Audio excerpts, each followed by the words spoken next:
For today's video, magluto naman tayo ngayon ng bupis. Namili tayo ng bupis sa palengke. Himawal tayo kahit gabi na. Ayan, may nag-request na magbupis naman. Ayan, ayan. Ayan, gigisa na natin yung kuhan, yung sibuyas, bawang at luya. Ito guys, ang bupis ang lulutuin natin ngayon gabi. Ayan, sa kahoy lang tayo nagluluto mga guys. Ayan, mas masarap sa kahoy. Mahirap nga lang. Ayan, lagay na natin yung ginayat na natin na bupis. Ayan,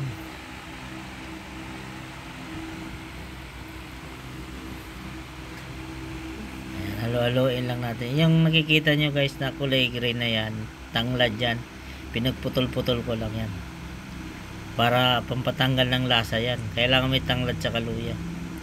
Kailangan sangkot siyang maigi para hindi siya malansa.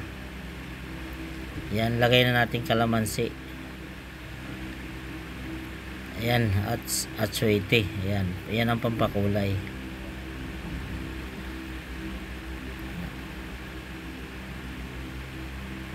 Kailangan matuyo yung sabaw para yung nagmamantika talaga, para walang lansa at masarap. Takpan muna natin. Ayan, lagay natin asin, pampalasa, magic,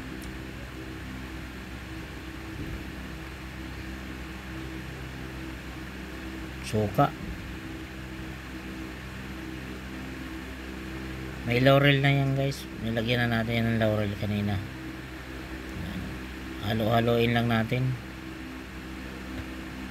Ganyan ang pagluto ng bupis mga guys. Yung kailangan walang sabaw, kasi pag nakikita nyo may sabaw, malansa yun eh.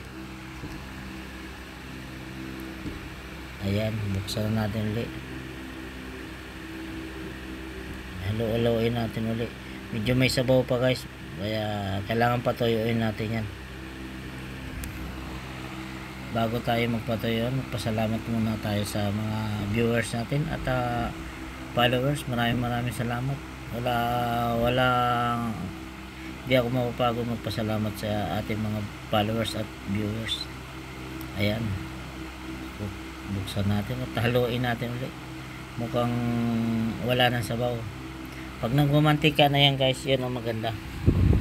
Pag nagmamantika, ilalagay na natin yung kuan, yung labanos na ginayat.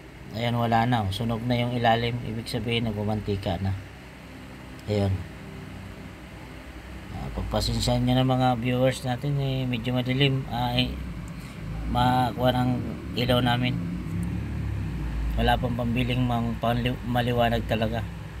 Hayaan nyo, pag kumita kami, maliwanag na talaga yan.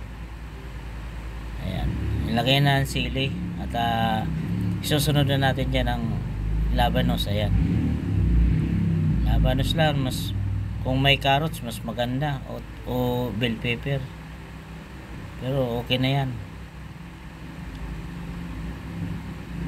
Ayan,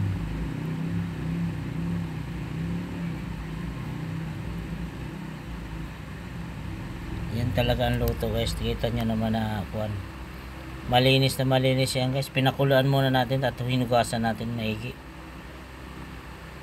Ayan, kailangan sangkot sa at adobo siya. Walang magiging katas niya lang yan ay yung mantika na nagmamantika. Ayan, luto na yun guys, luto na.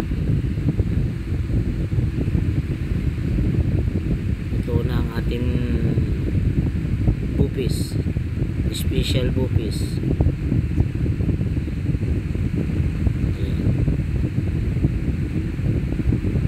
Hindi gaano kaanghang yan dahil sili green lang nilagay natin. Depende sa inyong pagluto kung gusto nyo na lagyan ng labuyo. Yan guys, luto na yan mga lods. Maraming salamat.